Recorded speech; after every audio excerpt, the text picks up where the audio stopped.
आज की कहानी है जीते जी तृप्ति।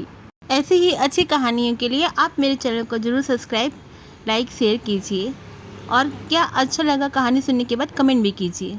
अरे नंदा भाभी, ये क्या कर रही हो? बाप रे!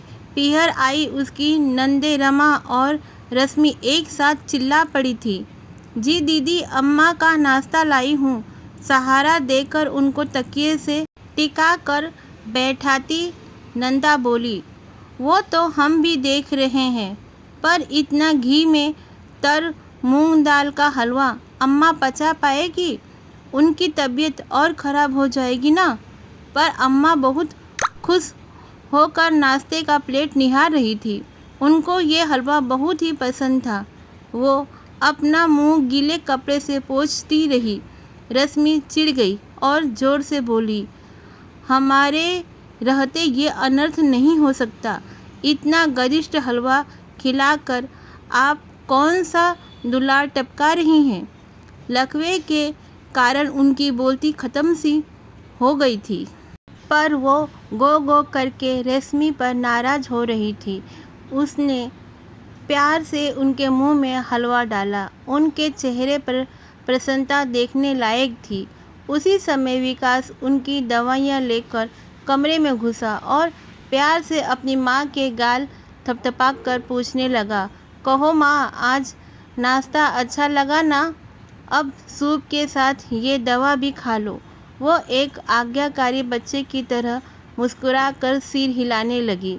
बेटे की आंखों में आंसू छलछला गए, पर इस बार रमा से नहीं रहा गया। भैया, हमें तो कुछ समझ में नहीं आ रहा है। भाई भाभी दोनों एक ही साथ बोल पड़े। ऐसी कौन सी पहेली है जो तुमको समझ नहीं आ रही? तुम लोग पहेली हो तो बुझा रहे हो। एक तरफ दवा खिला रहे हो और दूसरी तरफ ये हलवा। कल तो भाभी ने इन्हें मटर की खस्ता भी खिलाई थी। तो क्या भैया, ये गरिष्ठ चीज़ें अम्मा को इस बीमारी में? वो दोनों बहुत हैरान थी।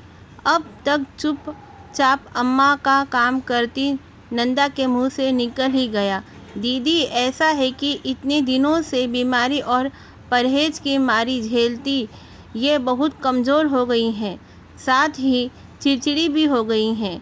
उबली सब्जियां और सूखी रोटी देखते ही बच्चों की तरह मचल जाती हैं। उन्होंने जीवन भर हम सबको बढ़िया से बढ़िया खिलाया है और अब हम वो आगे नहीं बोल पाई और सिसकने लगी।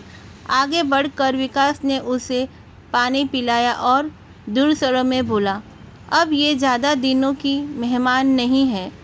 हम लोगों ने ये निर्णय किया है, अब उन्हें उनकी मनपसंद चीज़ें देंगे। वे कितना सा खाती ही हैं। जो भी खाएं खुश होकर खाएं। हमारी खुशी इसी में है। अब तक संभल चुकी नंदा उनको लेटाते हुए बोली, कोई कुछ भी बोले, हम अपनी अम्मा को जीते जी ही तृप्त करेंगे। बात की बाद में देखी जाएगी। तब तक अम्मा सो गई थी। रमा और रश्मि हैरानी से उनके चेहरे पर व्याप्त सुख और संतोष की छाप देख रही थी। ये कहानी आपको कैसी लगी ज़रूर कमेंट कीजिए और कहानी पसंद आई हो तो शेयर कीजिए, लाइक कीजिए वीडियो को।